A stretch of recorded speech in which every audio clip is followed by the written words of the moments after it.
Olivia Carter's hands trembled slightly as she approached the iron gates of the Morrison estate. The morning sun cast golden shadows across the manicured lawns that stretched endlessly before her. She tightened her grip on her daughter Emma's small hand, reminding herself that this job was their salvation. After months of searching, this position as a live-in nanny offered not just a generous salary, but also accommodation for both of them. "Mommy, is this a castle?" Emma's voice was filled with wonder as her green eyes widened at the sight of the sprawling mansion before them. "Not quite, sweetheart," Olivia replied, smoothing down her daughter's unruly curls. "But it's going to be our new home for a while." The mansion stood 3 stories high, its cream-colored walls gleaming in the sunlight. Tall windows reflected the clear blue sky, and climbing roses adorned the entrance, their fragrance perfuming the air. Olivia had never imagined she would set foot in such a place, let alone live there. The heavy oak door opened before she could ring the bell. A woman in her early 30s stood in the doorway, her dark hair pulled back in an elegant bun. Despite the formal black dress she wore, there was warmth in her brown eyes. "You must be Olivia," the woman said, extending her hand. "I'm Jennifer Morrison. We spoke on the phone." "Yes, thank you so much for this opportunity," Olivia replied, shaking her hand. "This is my daughter, Emma." Jennifer's expression softened as she looked down at the 3-year-old. "Hello, Emma. I have a nephew who's going to love playing with you." As they stepped into the marble foyer, Olivia tried not to gape at the opulence surrounding them. Crystal chandeliers hung from the high ceilings, and original artwork lined the walls. Everything spoke of wealth beyond anything she had ever known. "I should explain our situation," Jennifer said as she led them through the corridors. "My husband passed away 6 weeks ago. It was sudden, and my son Lucas has been struggling. My brother Blake has been kind enough to let us stay here temporarily. I thought having another child around might help Lucas, and having professional help would ease the burden on everyone." "I'm so sorry for your loss," Olivia said sincerely. "I'll do everything I can to help Lucas through this difficult time." They walked through room after room, each more impressive than the last. Finally, Jennifer opened a door to reveal a spacious bedroom with 2 beds, decorated in soft cream and lavender tones. "This will be your room." "I thought you and Emma would be more comfortable together," Jennifer explained. "The bathroom is through that door, and Lucas's room is just down the hall." Emma immediately ran to the window, pressing her nose against the glass. "Mommy, there's a pool." "You can swim whenever you like, as long as there's an adult watching," Jennifer said with a gentle smile. "Now let me introduce you to Lucas." They found the 7-year-old boy in the library, surrounded by books about space and planets. He looked up briefly when they entered, his blue eyes curious but cautious. The resemblance to his mother was striking, though there was something else in his features that Olivia couldn't quite place. "Lucas, this is Olivia and Emma. They're going to be staying with us," Jennifer said softly. "Hi," Lucas said quietly, then returned his attention to his book. Emma, undeterred by his reserve, walked over and peered at the pages. "I like stars too. Do you know about the Big Dipper?" For the first time, Lucas's expression brightened slightly. "It's actually called Ursa Major. That's Latin for Great Bear." As the children began talking about constellations, Jennifer led Olivia back to the hallway. "Your main responsibilities will be caring for both children, preparing their meals, and organizing educational activities. My brother prefers his privacy and usually comes home quite late. You'll rarely see him. I understand completely," Olivia said, though she couldn't help wondering about the mysterious Blake Morrison. Jennifer had mentioned he owned one of the largest investment firms in the country.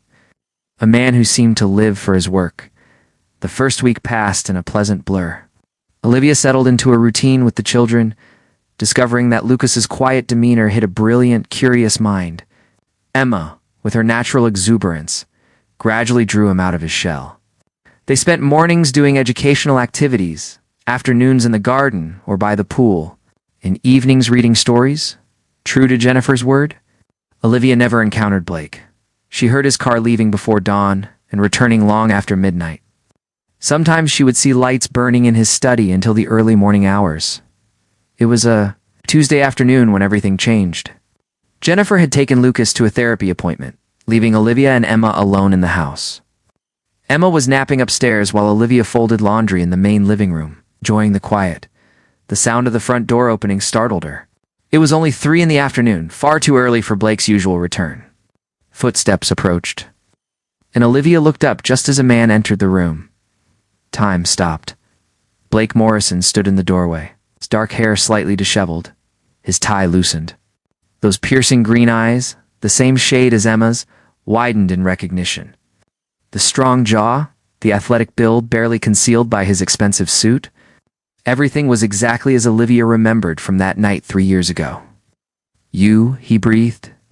His voice rough with shock. Olivia felt her legs weaken. The laundry basket slipped from her hands, clothes scattering across the floor. Blake. They stood frozen, the weight of 3 years and 1,000 unanswered questions hanging between them. Olivia saw the moment confusion crossed his features, replaced quickly by calculation as his eyes swept the room, taking in the children's toys scattered about. "I don't understand," he said, running a hand through his hair. "What are you doing here?" "I work here," Olivia managed to say, her voice barely above a whisper. "I'm the nanny." Blake took a step closer, his eyes searching her face as if trying to confirm she was real. "I looked everywhere for you. After that night, I came back to the hotel, but you were gone. They had no record of you. I used a different name," Olivia admitted. "I was afraid." "Afraid of what?"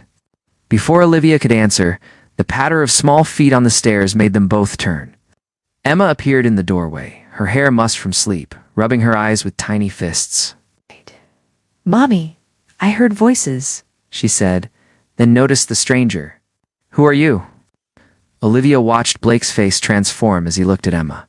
She saw the exact moment recognition dawned, his features shifting from confusion to understanding to something that looked almost like pain. The resemblance was impossible to miss. Emma had his eyes at distinctive green with flecks of gold. She had his smile, the way one corner lifted slightly higher than the other. Even the small dimple in her chin was a perfect copy of his own. Blake dropped to his knees, bringing himself to Emma's eye level. His hands shook slightly as he reached out, then stopped himself, as if afraid she might disappear. "How old are you, sweetheart?" His voice was thick with emotion. "I'm 3, Emma said proudly, holding up 3 fingers. "I'll be 4 in February." Blake looked up at Olivia, and she saw tears glistening in his eyes. 3 years, he whispered. "She's 3 years old."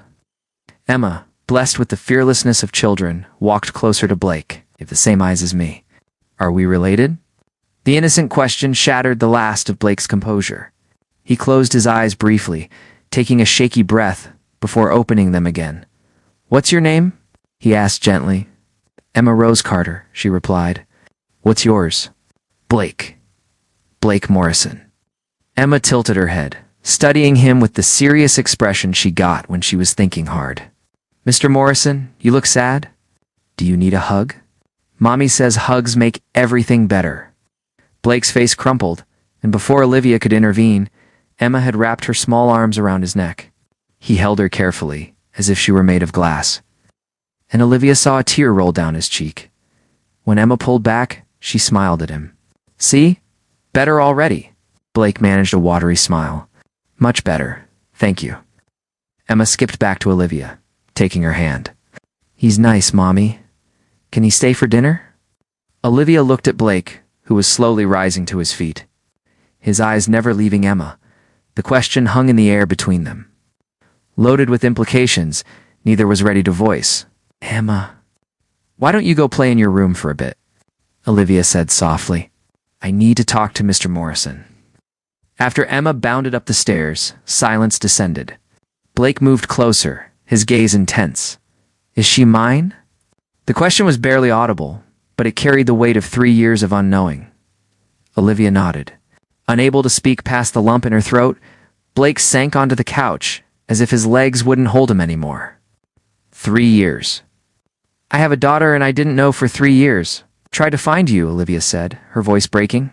"When I discovered I was pregnant, I went back to that hotel. I begged them for your information, but they couldn't give it to me. I didn't even know your full name. You only told me Blake that night." "I left my number with the front desk," Blake said, looking up at her. "I had an emergency call at 5 in the morning. A crisis that needed immediate attention. I flew to Singapore that same day. When I came back 3 days later, you had checked out." They stared at each other, processing the cruel twist of fate that had kept them apart. I searched for you, Blake continued. I hired investigators. I must have shown your picture to every hotel employee in the city. But you had used a false name, paid in cash. It was like you had never existed. I was terrified, Olivia confessed. I thought you were just another wealthy man looking for entertainment. When I woke up and you were gone, it confirmed my fears. I never imagined you actually wanted to see me again. Blake stood and crossed to her, stopping just inches away. Olivia, that night changed everything for me. The way we talked, the connection we had, it was real. I meant it when I said I wanted to see you again. His eyes dropped to where Emma's toys lay scattered on the floor, then rose back to meet hers. She has my eyes, yes, Olivia whispered. And my smile. Yes. Yes. Does she know about me? Olivia shook her head. I told her that her daddy worked far away but loved her very much. I never wanted her to feel abandoned. But I also couldn't explain what I didn't understand myself. Blake reached out hesitantly and took her hand. The touch sent electricity through Olivia, reminding her of why one night had been impossible to forget. We need to figure this out, he said quietly. Together. Before Olivia could respond, the sound of Jennifer's car in the driveway made them step apart. Within moments, Jennifer entered with Lucas, stopping short when she saw her brother home at such an unusual hour. Blake, is everything all right? Lucas rushed past his mother to where Olivia stood. Olivia, guess what? The therapist said, I'm doing really well. Emma came running down the stairs at the sound of voices. Lucas, want to see my new drawing? As the children ran off together, Jennifer looked between her brother and Olivia, sensing the tension in the air. What's going on? She asked carefully. Blake ran a hand through his hair, a gesture Olivia now recognized as his tell when he was struggling with something difficult. Jennifer, he said slowly, we need to talk. There's something you need to know about Emma. The evening air was thick with tension as Blake, Jennifer, and Olivia sat in the study after putting the children to bed. Jennifer's expression had cycled through shock, disbelief, and finally settled on cautious understanding as Blake explained the situation.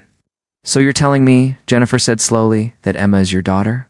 That you and Olivia met 3 years ago and then lost touch? That's exactly what happened, Blake confirmed, his jaw tight. I had no idea she was pregnant. No idea I had a child? Jennifer looked at Olivia with new eyes. And you've been raising her alone all this time? Olivia nodded. I did what I had to do. I never wanted to keep Emma from her father, but I had no way to find him. Jennifer stood and walked to the window, her silhouette framed by the moonlight. When she turned back, there were tears in her eyes. Lucas noticed the resemblance immediately. He asked me yesterday if Emma was related to us because she looked like Blake. I thought it was just a child's imagination. Children see things adults miss, Blake said quietly.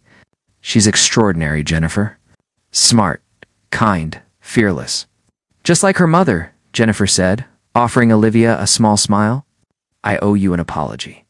I've been treating you like hired help when you're actually family. If you didn't know, Olivia said quickly. And I am hired help. That hasn't changed. Everything has changed, Blake interjected, his voice firm. You're not just the nanny anymore, Olivia. You're the mother of my child. The weight of those words settled over the room. Jennifer excused herself quietly, sensing that Blake and Olivia needed privacy. Once they were alone, Blake moved closer to Olivia, his presence overwhelming in the intimate space. I want to be part of her life, he said. I want to be her father, not just in name, but in every way that matters. She already adores you, Olivia admitted. After you left this afternoon, she asked if Uncle Blake could read her bedtime stories every night. Blake's expression softened. Uncle. I didn't know what else to tell her. I thought we should discuss how to handle this before saying anything definitive.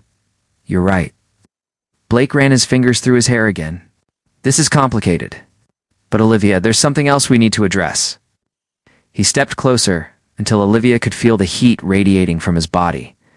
That night 3 years ago wasn't just a random encounter for me. I felt something I'd never felt before. A connection that I convinced myself I'd imagined or exaggerated over time. Olivia's heart raced. Blake, being here with you now, seeing you with Emma, it's not exaggerated. If anything, what I feel is stronger than I remembered. We can't, Olivia whispered, even as her body betrayed her, leaning toward him. This is too complicated.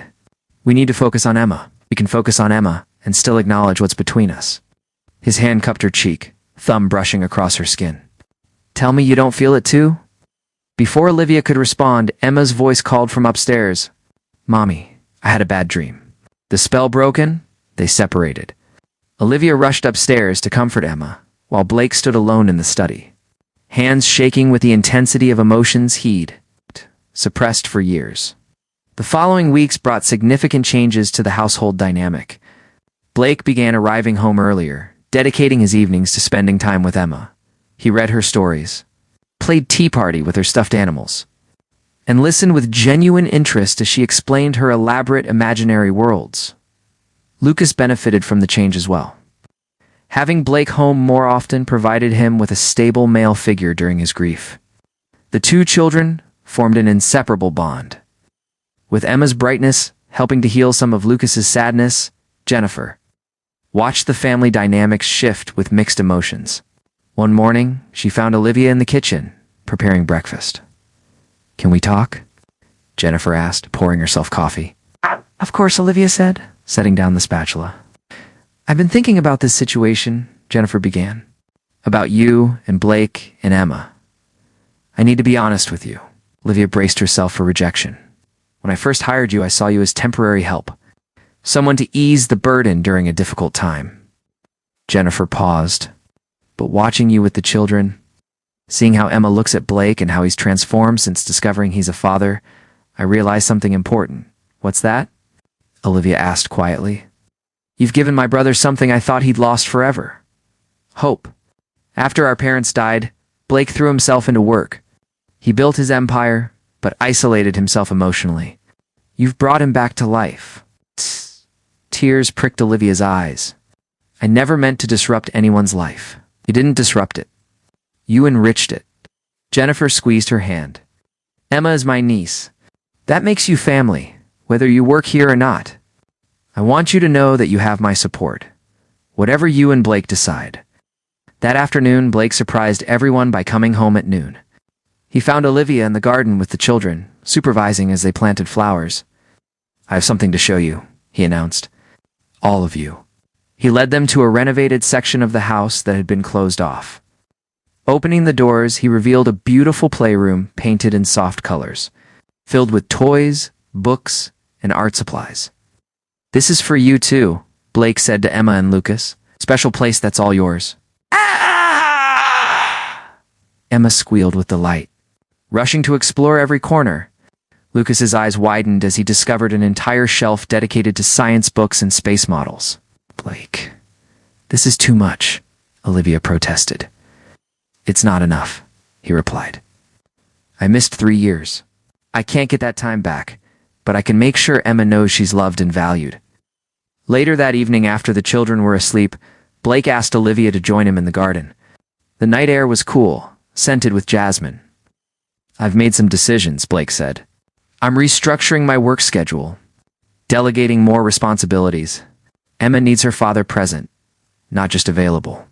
She would love that, Olivia said softly. And I need to be present for you too. He turned to face her fully. I know this situation is complicated, but I can't pretend I don't have feelings for you. Blake, let me finish. He took her hands. 3 years ago, we had one perfect night. Now, we have a chance for something more. A real relationship. A real family. Olivia's defenses wavered. What about your world? I'm a nanny, Blake. I don't fit into your society. You're not just a nanny. You're an incredible mother who raised our daughter alone while I was building businesses. You have more strength and value than anyone in my so-called society. He pulled her closer. I'm falling in love with you, Olivia. Actually, I think I never stopped loving you from that first night. Before Olivia could respond, his lips found hers. The kiss was gentle at first, tentative, then deepened as 3 years of longing poured into it. When they finally separated, both were breathless. I love you too, Olivia whispered. I tried not to, tried to keep my distance, but I can't help it. Blake rested his forehead against hers. Then don't fight it. Let's give this a real chance. Their budding relationship faced its first real test when Blake's business associate, Victoria Sterling, arrived for a dinner meeting. Tall, Elegant and sophisticated, Victoria was everything Olivia wasn't. A woman who moved effortlessly in Blake's world. "Blake, darling," Victoria purred, kissing both his cheeks. "It's been too long." At dinner, Victoria dominated the conversation with talk of business deals and social events. She barely acknowledged Olivia's presence, referring to her as the help, when she noticed her at all. "So, Blake," Victoria said over dessert, "I'm hosting a gala next month. It's the perfect opportunity for you to network with potential investors. You'll be my date, of course." Jennifer stiffened. "Actually, Victoria, Blake is seeing someone." Victoria's eyes narrowed as they landed on Olivia. "How sweet. A little romance below stairs. But surely you understand the difference between entertainment and actual partnership, Blake." Blake's jaw clenched. "Victoria, Olivia is not entertainment. She's the mother of my child and the woman I love. I'd appreciate you showing her respect." The shock on Victoria's face was almost comical. "Your child? Blake, what on earth are you talking about?" "I have a daughter, Emma. She's 3 years old, brilliant, beautiful, and the best thing that's ever happened to me." Victoria set down her wine glass with a sharp click. "This is absurd. You can't seriously be considering a future with your nanny. Think about your reputation, your business, your position in society." "I am thinking about them," Blake replied coldly, "and I choose my family over society's approval." Victoria stood, her expression icy. "You're making a mistake, Blake. When you come to your senses, don't expect me to be understanding." After she left, Blake found Olivia on the terrace, staring at the stars. "I'm sorry about Victoria," he said, wrapping his arms around her from behind. "She's right, though, isn't she?" Olivia's voice was small. "I don't belong in your world." Blake turned her to face him. "My world belongs wherever you and Emma are. Everything else is just noise." He kissed her tenderly, and Olivia felt her doubts melting away. For the first time, she allowed herself to believe that maybe, just maybe, they could make this work. The following morning, Emma had a question that changed everything. "Mommy," she said over breakfast, "is Blake my daddy?" The table went silent. Jennifer, Lucas, Blake, and Olivia all froze. Emma looked around at the adults with her wise 3-year-old eyes. "He has my eyes and my smile. And he makes you happy like daddies make mommies happy in stories." Blake knelt beside her chair. "Would you like me to be your daddy, Emma?" Emma considered this seriously. "Will you leave again?" The question struck Blake like a physical blow. "Never. I promise I will never leave you." "Then yes," Emma said simply. "I would like you to be my daddy." Blake gathered her into his arms, tears streaming down his face. "I love you, Emma Rose. I will always love you and protect you." Emma hugged him back. "I love you too, Daddy." Olivia wiped tears from her own eyes as Jennifer reached over to squeeze her hand. Even Lucas smiled, happy to see his uncle and his friends so joyful. That night, after tucking Emma in, Blake proposed a plan. "I want to make this official," he said to Olivia. "I want Emma to have my name. I want the world to know she's my daughter." "Blake, are you sure? This will change everything for you." "I've never been more sure of anything." He pulled out a small velvet box. "And I want you to have my name too." Olivia's breath caught as he opened the box, revealing a stunning diamond ring. "Marry me, Olivia?"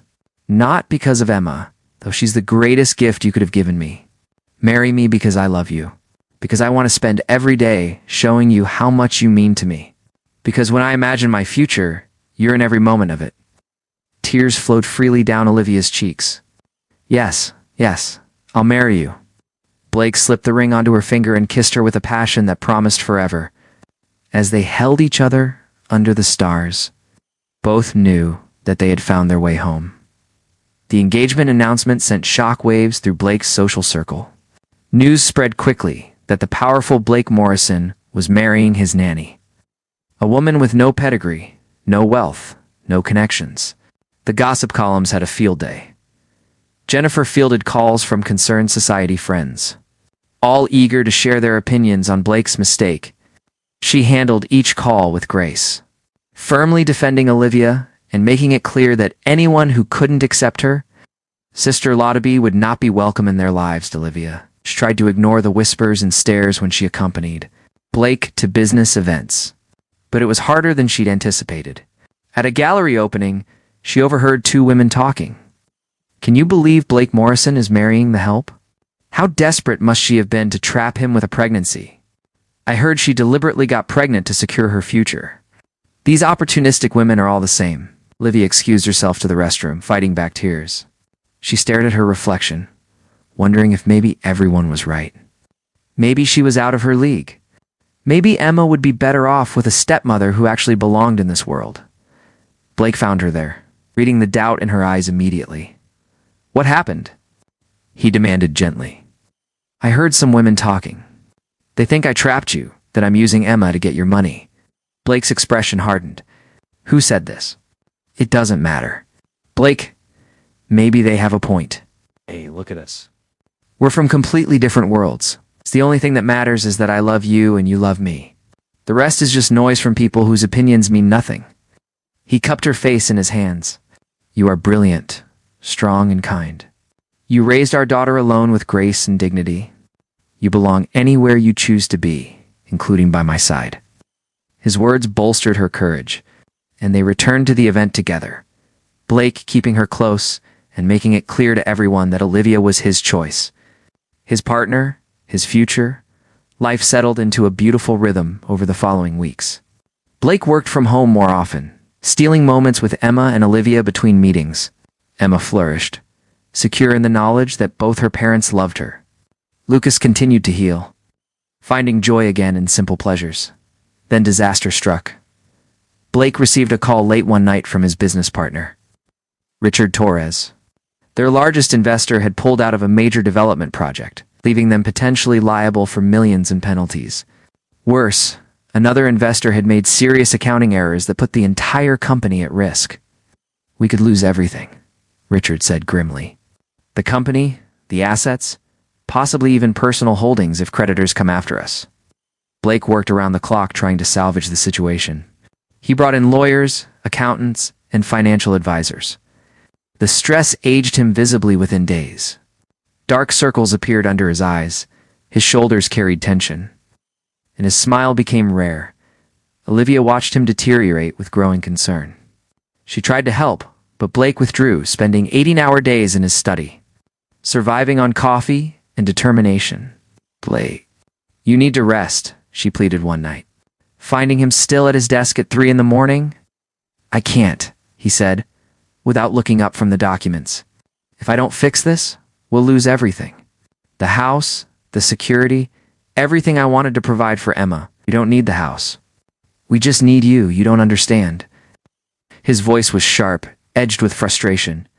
I can't be the father Emma deserves if I can't even provide basic security for her. Hey Blake, you're more than what you can provide financially. Am I? He finally looked at her and Olivia saw fear in his eyes. What kind of father loses everything? What kind of husband can't take care of his family? Over the next 2 weeks, things got worse. Creditors began calling. Legal papers arrived. The board of directors held emergency meetings. Blake became a ghost in his own home. Present physically, but absent emotionally, one evening he called Olivia into his study. His face was drawn, his voice defeated. I need you to start looking for another position, he said without preamble. Olivia felt as if he'd struck her. What? Somewhere stable? With benefits? Emma needs security, and I can't provide it anymore. We might have to sell this house. I might lose the company. I can't drag you and Emma down with me. You're not dragging us anywhere. We're choosing to be with you, Olivia. You don't understand the reality of this situation. If everything collapses, I'll have nothing. No money, no status, no way to support a family. Tears streamed down Olivia's face. Do you really think I care about that? I loved you when I thought you were just a businessman at a hotel bar. I love you now. Money doesn't change that. Changes everything, Blake said bitterly. Without resources, I can't be the father Emma needs. I can't be the husband you deserve. So what are you saying? Blake couldn't meet her eyes. I'm saying that maybe it's better if we pause things. Let you find stability elsewhere while I sort this out. If I can salvage something from this disaster, we can try again. Olivia removed her engagement ring and placed it on his desk. If you can walk away from us this easily, then maybe we were never as strong as I thought. She left the study, her heart shattered into pieces. That night, she held Emma while her daughter slept, tears soaking the pillow. How would she explain to Emma that Daddy was leaving again? The next morning, Jennifer found Olivia packing. "What are you doing?" Jennifer demanded. "Blake doesn't want us here anymore. He thinks we're better off without him." Jennifer's expression hardened. "My brother is an idiot. But you're not leaving." "Jennifer, no. Listen to me. Blake has spent his entire life equating his worth with his bank account. When our parents died, he became obsessed with creating financial security. He's terrified of being vulnerable, of needing anyone." Jennifer sat beside Olivia on the bed. "Do you love him? With all my heart, then fight for him. Don't let him push you away because he's scared. Show him that real strength isn't in money, it's in love." Over the next few days, Blake barely spoke to anyone. He worked mechanically, trying to save what he could of his business empire. He avoided Olivia and Emma, believing he was protecting them from future pain. But Emma noticed. Children always do. "Mommy, why doesn't Daddy love us anymore?" Emma asked one night, her green eyes brimming with tears. "He does love us, sweetheart. He's just confused right now. Did I do something wrong? Is that why he doesn't play with me anymore?" Olivia's heart broke. "No, baby. You did nothing wrong. Daddy is dealing with grown-up problems, and he's forgetting what's really important." That night, Jennifer confronted Blake in his study. "Do you know what Emma asked Olivia today?" She demanded. "She asked if she did something wrong. If that's why you don't love her anymore." Blake's face went white. "I never said I don't love her. You didn't have to say it. Your actions speak louder than words. You're so busy protecting yourself from potential pain that you're causing actual pain to the people who love you. Jennifer, you don't understand. If I lose everything, you've already lost everything that matters." Jennifer's voice rose. "That woman upstairs raised your child alone for 3 years. She loved you when she thought you were nobody special. She's willing to stand by you through this crisis, and you're throwing her away because of your pride and fear." Blake buried his face in his hands. "I don't know how to be the man they need without resources to protect them." You learn. You trust. You let them love you even when you feel unworthy. Jennifer's voice softened. "Blake, Mom and Dad didn't raise us to measure our worth in dollar signs. They taught us that family is everything. Have you forgotten that?" After Jennifer left, Blake sat alone in the dark, her words echoing in his mind.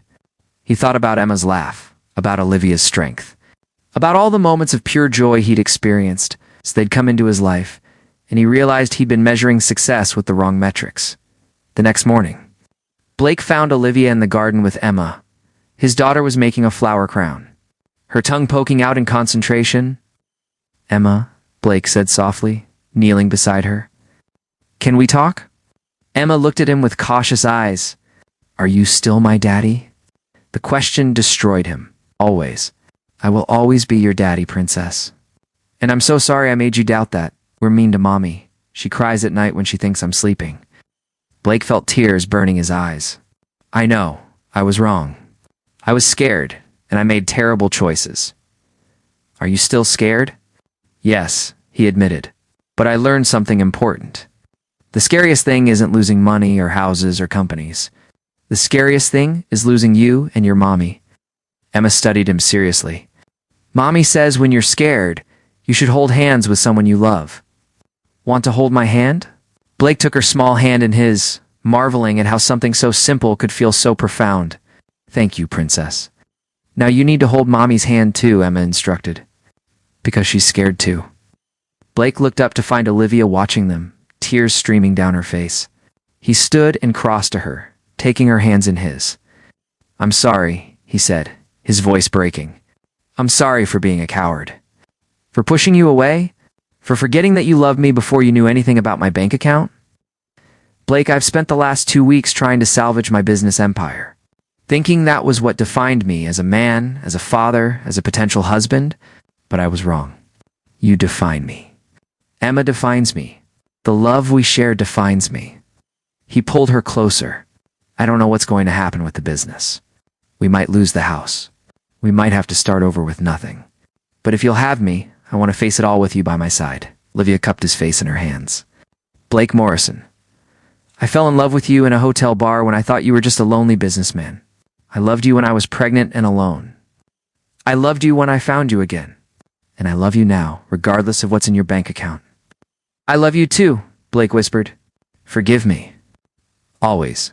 Their kiss was sweet and filled with promise. Emma cheered and rushed over to hug both their legs. Does this mean Daddy's not leaving? She asked hopefully.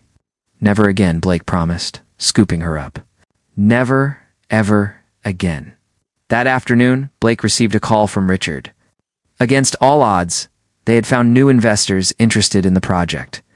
The company wouldn't collapse after all. While they'd take losses, they'd survive. But Blake found he didn't care as much as he thought he would. He had something more valuable than any business deal. He had his family. 2 months later, on a perfect spring day, Blake and Olivia were married in the garden where they'd shared so many important moments. Emma served as flower girl, taking her duties very seriously. Lucas walked Jennifer down the aisle, having found new purpose in helping his family heal. As Blake and Olivia exchanged vows, promising to love each other through wealth and poverty, sickness and health, joy and sorrow. There wasn't a dry eye among the intimate gathering of true friends and family. I promise to never let fear make my decisions again, Blake added to his traditional vows. I promise to trust in our love even when circumstances are difficult. I promise to be the husband and father our family deserves. I promise to remind you of your worth whenever you forget, Olivia responded. I promise to stand beside you through every challenge.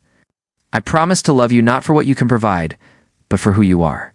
When they kissed as husband and wife, Emma shouted, "Now we're a real family." And they were. Not because of money or status or society's approval, but because they had chosen each other, fought for each other, and learned that true wealth isn't measured in dollars, but in love. The reception was small, but joyful. Blake danced with Emma, twirling his daughter until she dissolved into giggles. He danced with his new wife. Holding her close and marveling at how lucky he was, Jennifer toasted the couple, her voice thick with emotion. To Blake and Olivia, who proved that the best love stories aren't about perfection, but about persistence, about fighting for each other even when it's hard, about building a family based on love rather than convenience.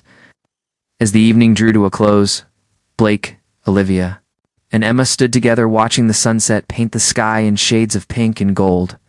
"Daddy," Emma said sleepily from Blake's arms, "are you happy now?" Blake looked at his wife, at his daughter, at the life they'd built together against all odds. "Happier than I ever imagined possible, Princess." Olivia leaned against his shoulder, feeling complete for the first time in years.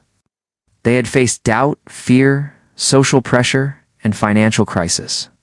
They'd almost lost each other multiple times. But they had also learned that love, real love, doesn't give up. "What are you thinking?" Blake asked softly. "That we found our way back to each other. Twice, against impossible odds.